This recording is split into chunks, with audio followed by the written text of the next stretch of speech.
YouTube. Sunburn fishing. Back to restoring dirt bikes today in Sunburn HQ.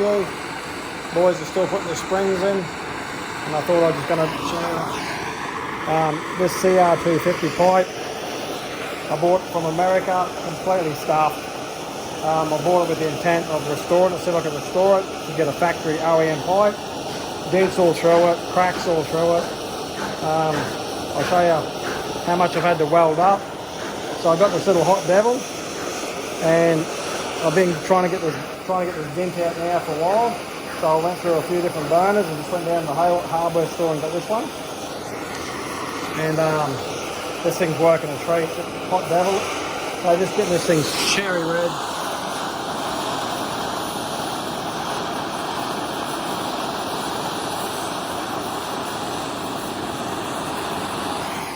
So I'm just running all over the pipe because the pipe's a bit twisted.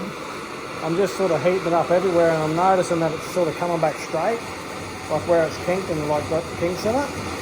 So hopefully I'll get it pretty good.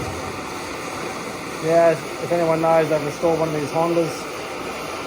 These OEM pipes are just rare as, hard to get in good condition. So you can buy heaps of other ones, pro circuit pipes and shit, but I wanted the OEM as OEM builds. Yeah, got it from America to Australia.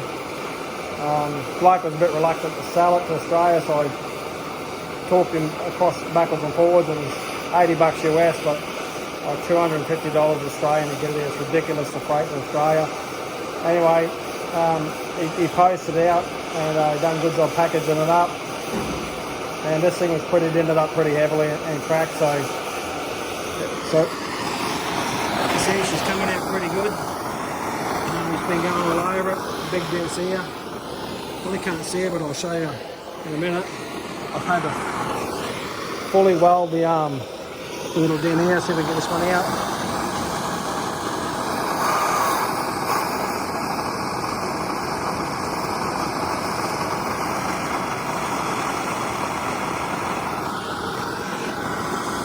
Someone's tried to bog it or do a bit of something to it to get the dents out previously. Yeah, I probably should scrape that off. I won't worry about that now. I'll scrape that off. Yeah, just wanted to show you. There's a little dent there. See how this one's going to come out. I'll see there's one there as well. Just give them a mute. This thing just gets nice and red right directly to the point.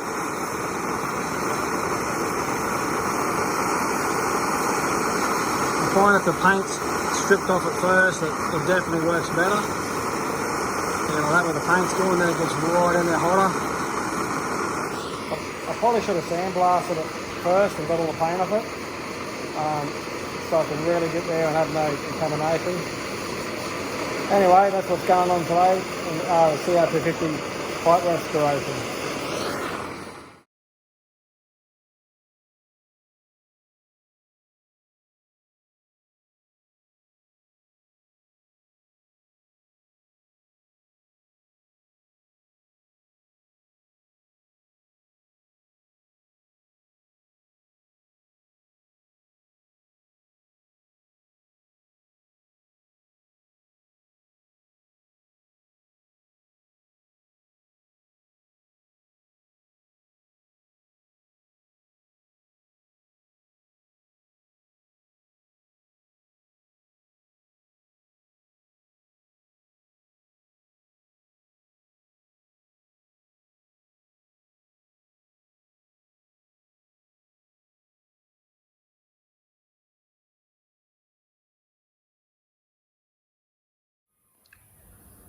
You see here how much of it to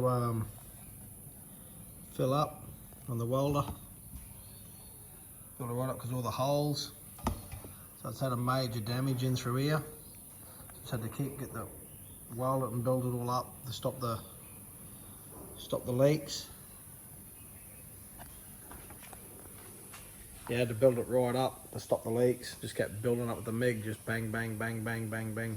And every time I pressurised it with the thing, it would just leak out. So I just kept building it up until I finally got hold of all the things. So I'm just going to smooth all this out, make it look a bit nice. It's underside, so you won't see it, but Yeah, so I got all the dents out of it. It's looking, she's going to look pretty good. Oh, water coming out. Yeah, she's going quite smooth. Right over.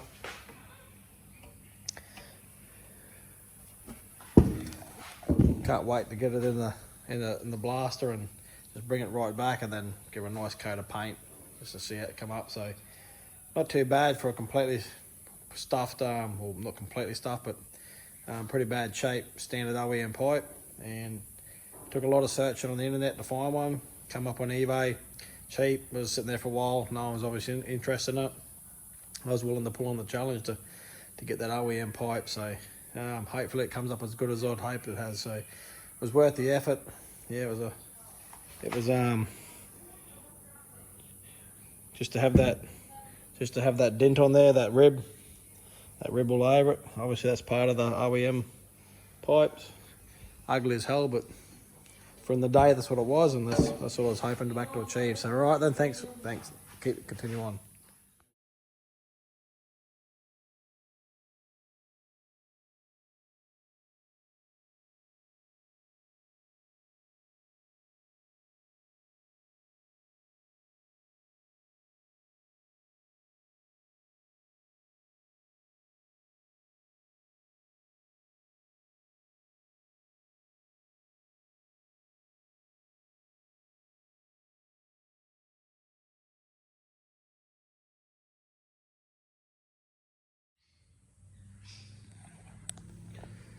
Morning YouTube, Thumburn Fishing. Just wanted to do a bit of a video today on restoring dirt bikes. What I wanted to touch on is it worth it? Is it really what you want to do? How far you want to go with it? What you want to do with your restoration? And how much is it going to cost you? Only in the last maybe year and a bit, I've had 50 odd dirt bikes or something now, and I just wanted to touch on, I wanted to really get into doing some restorations. Had a lot of motocross bikes. These are the bikes that I never got to own and I really wanted to own. So I got them all around the $2,000 mark, some bit more, some bit less. And I just wanted to touch on how hard it is to get parts, how much effort you want to get into parts, and what direction you want to go with it. So I've got this, maybe 6-8 months ago, can't remember now, it's this year sometime. It's late December 23. I got it this year sometimes. Picked it up for $2.5 grand. So it's in bad shape. It's not in bad shape at all. It runs perfect. Starts up, the motor sounds really good. The frame's cracked. So, and I knew this before I bought it, the frame's got cracks in it. It's just been, yeah, she's been pretty cowboyed. The tank was yellow. I spent probably a good part of 6 or 7 hours cleaning that tank, scrubbing it back, polishing it. What I wanted to go through was the effort you have to go through to get a restoration. I'm halfway through the Suzuki, so the 93 125, and I just want to talk about what it's going to cost, roughly what it's going to cost you and what hours you've got to do. So you've got to ask yourself straight up, you're happy to do a restoration on a dirt bike, one that really takes your fancy, and then work out how much you're going to buy it for. So let's just say you pay $2,500 for a running bike that's in not too bad condition. So for me, let's just pick this Honda for example. I haven't even started doing a restoration on it. The forks are completely stuffed, unrepairable. So this is a 1992 model. You can see, like, you know, spokes, the hubs, radiators. So you got to work out when you're looking at the bike. I've bought a lot of these except for this one, that one, and the other bikes I have over here. This was my younger son's first motorbike, so I bought that back off the people we sold it to. It runs. All the bikes run. This come from the same place, which is a WR426. Pretty cool bike, I thought. and that's an XR250 92 model. Yeah, I got them off people, just dirt cheap and stuff. So I want to talk about what to look for when you're buying a bike. So I'm only, like I said, a couple of years into this game. What's going to be hard to find? Let's just pick this bike right now. You can't get OEM pipe. So if you want to go OEM build, they're unobtainium. You have to go to a different brand pipe. So what I've done here, I searched the internet and found from America. I'm in Australia. So we even have less bikes available than what the USA has or anything. So I really want the OEM pipe for the 92 model because I want to do OEM builds on all these bikes. And I wasn't really satisfied with this FMF stuffed. Look at this for look at the repair job on that someone's done. I painted it black just to make it look like it's a bit nicer. It was painted silver. Yeah, so that pipe stuff. So I really wanted an OEM pipe. So I got onto eBay and I just searched and I found a 1992 pipe. I'll put it up on this video. It was in bad shape, really bad shape. So yeah, anyway, I've pulled the best I could get all the dents out of it with the heat gun. On the video you'll see, and I'm pretty happy with how I got it. The cut, because there are big dents there. You see the remnants of the dents that was there, but other than that, I've got it pretty good. Dents in the back, you see the remnants of the dents I couldn't get out. There was dents in here, which was really hard to get out because of the thickness. And there was a big crack in here that I had to fill full of weld to actually put. I had to fill that full of weld. I couldn't get the grinder in there to clean it out, but it's underneath. Had to fill that whole neck full of weld because there's a big split in there to get it to pressurize for the weld job. So put that back down there. Yeah, so to get it to pressurize, you see on the video, I had to weld it up and chase that. Underneath it was rust in it. I had to just keep welding it, building up the whole pad over the area to get enough pressure in it so I could get the dents out. And it's really thick steel, so it took a lot to get it out. One part there I was starting to get disappointed, but I finally worked out. I went down and bought a different heat gun. Yeah, that took me, I'm going to say 8 hours. 8 hours if you added all the hours up, 8 hours to do that. That's 8 hours of time. That's just getting the dents out because I left it, come back to it, Then once I did that, sandblasted it in the little cabinet. Just sandblasted in the cabinet and then just got some paint and painted it. Now I paint it not in heat-proof paint. I'm going to make this a show bike. It's not a rider. I want it as a show bike only. It runs perfectly. All the bikes do, but I don't want it for that. I want it to have a bike where it runs and then for the next 30 years, it's sitting in good order for 2 generations time to look at it, to enjoy the 2 strokes from the 90s. So that's what I want it for. It's a personal decision. I got other bikes to ride. I don't need to ride these bikes. So and that's just what I want. I just want to have a nice bike for a display that I can admire and the effort that I put into it. So that pipe, that took that long. I had to get all this stuff. This is a genuine OEM box. I got it from the USA as well. Let's go about the cost. That was $80 from the USA. By the time I got it to Australia, it was, in the freight was $300. So $300 for a stuff pipe because I wanted OEM. So there, yeah, start adding this up. These forks, I got them from the USA. The original 92 forks, I found them just on a back side. But you can see they got a bit of wear here. This is the top part that looks really good condition. So a bit of wear there, which is a shame, but to get, you know, yeah, they cost me, I got them at a good price. I found it arsey enough to find them. I think I paid, probably by the time they landed here, $400. So you're looking at $400 before I start cleaning them, before I start putting seals in them or anything, just to make them look tidy. I think I paid $300 for that from the USA by the time it landed with freight. You can see how quickly this is adding up, and I haven't even started to restore the bike. I put a seat cover on it, which was just a cheap one off eBay, and new foam, put new seat foam in there. It looked like they had this nice and tight, this cover, but when I put it on the tank, because it was the foam sat like that, when I put it on the tank, it kicked up. So I don't like the colour. This is the thing I don't like. It's not the right colour, so I'm gonna get a nuclear red colour, and I'm gonna then pre-stretch it and put it on that way so it goes forward. Yeah, and then the radiators are probably hard as hell to get. So these ones are in good order. You can get the louvers. You got to search around, but you can't buy the genuine stuff. So you got to search around for things like that. If you can't get the radiators, you're probably talking $600-700 to get a set of good radiators, or maybe a stuff set for maybe $40-100 off eBay if they're salvageable. If you're lucky enough to get the thing, if enough to get the like a good set that's repairable or whatever.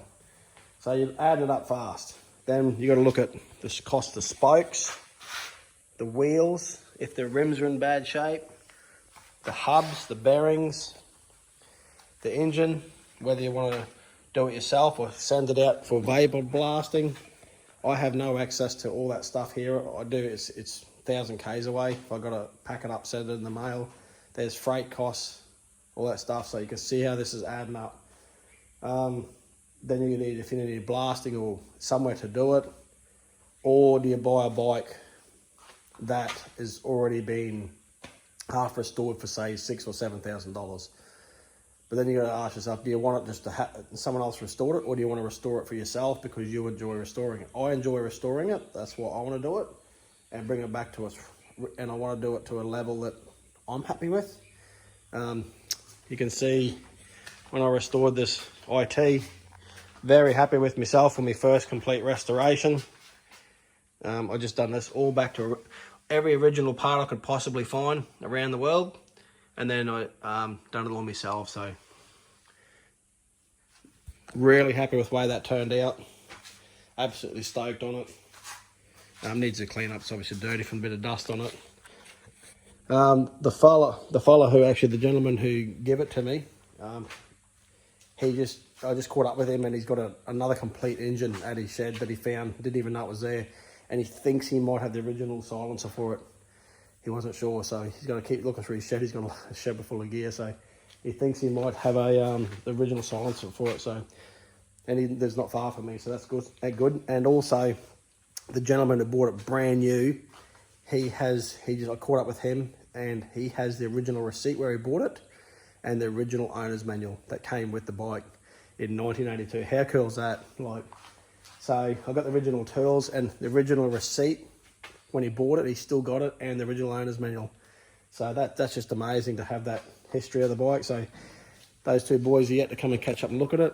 But let's get back to this. The air box, that took me nearly all day. By the time I started restoring it, sand it back, trying to polish it, a bit dirty there, polish it up, just to get a good one. Like the effort you have to put into it to restore a bike. Full strip the frame down, polish the tanks, airbox, plastics, suspension. You can see what the cowboys did to this, like all the swing arm, the brakes if they're serviceable, calipers. Then there's the missing parts. Look, I might be able to restore this, but that's not. I'm not going to be happy with that. So I'll be wanting new ones of those if I can find them. Little things like that, where that split, you want a new one of those. All this, so that's not the original silencer, but it fits on quite fine. So I'm going to use that until one comes up, if it does. Not the right chain guard. There's all $200 there straight away. Then different gear stick. Got to get new ones of these. That. Clean all this up, hoses. You can see what I'm saying. Like, that's going to cost me every bit of $7,000 at least to restore that. By the time you add it up, all the parts, time, paints, gaskets if I want to, and then you got to work out whether you want to rebuild the engine. It's a big cost and it's a lot of time. You got to work out whether you got the place to do it, and whether you got the gear to do it, and or you're going to outsource it. So. Before you just wanted to say a video, before you just go out and rush out and think you're going to restore a dirt bike, ask yourself how much do you want to do it, how long you want to take it over. It takes years to find. It takes a long time to even find the parts.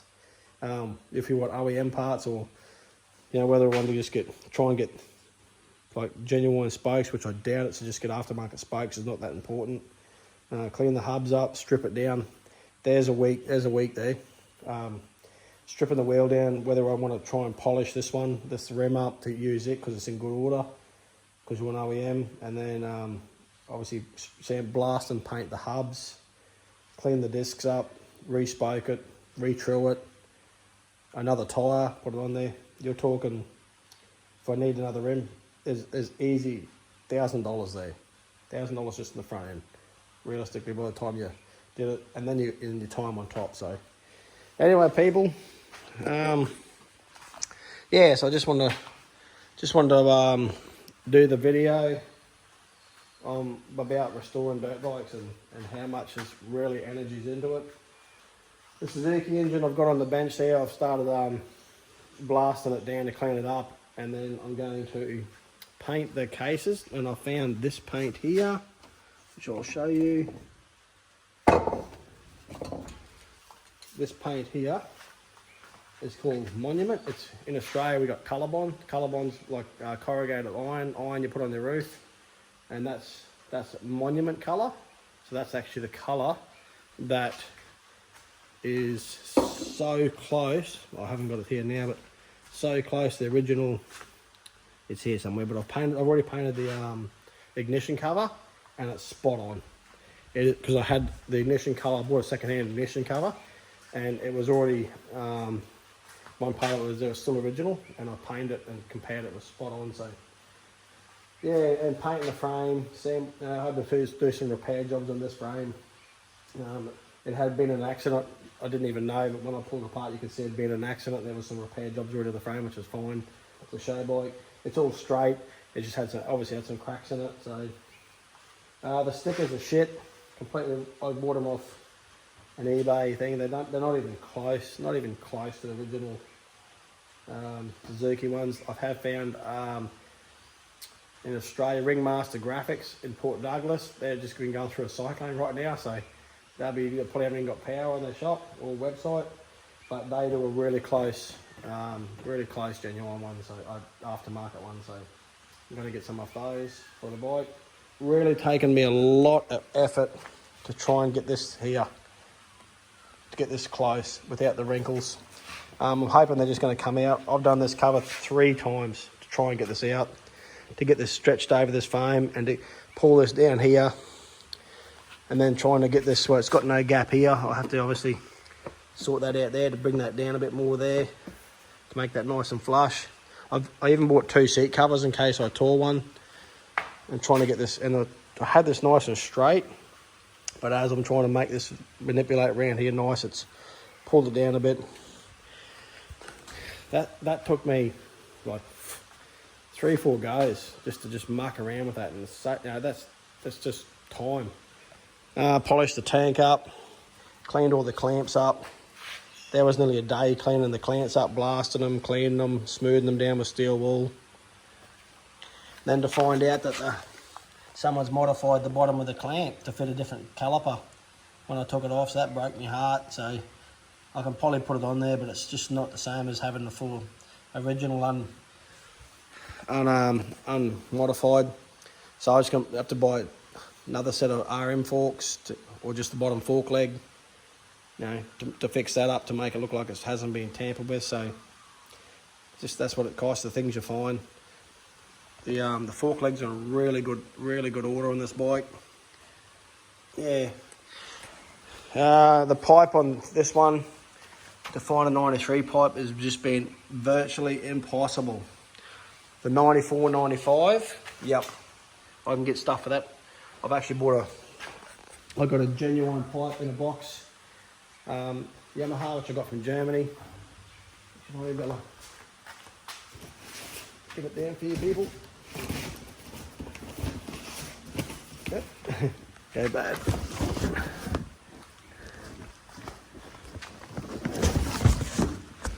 So have a look at that. That's genuine Yamaha pipe I got from Germany. Still got the Yamaha sticker on it for that 94. That was $700 by the time I got here with freight. This is the sort of thing I'm talking about. And I also got the sorry people, the genuine silencer, also from Germany. That was another $350 time I got that landed here for that restoration on that 94. This 94 is almost original. So I've actually, this was full of dents that there. So I've actually got I heated that out and got them all out, 94, so that I could use that and weld that tag back on. So I had to got the dents out and got them all out, nearly all out, so that was awesome. But I'm gonna still put the original on it to make it nice, keep that one in stock. And then I've got to buy all the parts for this. This is not a quick thing. Anyway, just wanted to touch on the video on how much money and time it costs to restore a dirt bike. If you want to keep following the channel when I'm going to rebuild the Honda, it's not going to be a quick thing because I've got other bikes to do. I'm just going to do a little bit at a time on each bike. I'll get all the parts on it, make sure it's everything looking good, got to be cleaned up, and then I'll strip it all back down and restore it and then put it back together. So yeah, anyway, thanks for watching. If you're watching this interested about how much cost and how much time and what you're going to put into, and whether you really want to do yourself or buy one restored, to have one of these 90s models, absolutely legendary, unmistakable time in their place. Just absolutely, these things are just, there's no replacement for these. The era's gone. Never had one at new, 92, 93, 94. I got one now though. Jeremy McGrath made these things famous. Made these things to the benchmark. No, I'm not even a Honda man, but you've got to love one of these. Thanks for watching. One last thing from Thumbone Fishing. Please subscribe and like. If you like enjoying watching any of my videos or anything for the fishing side of things or the dirt bike side of things. Yeah, so I'm enjoying doing the videos for everyone out there watching. Yeah, just to see what's involved in it, and I pay for everything.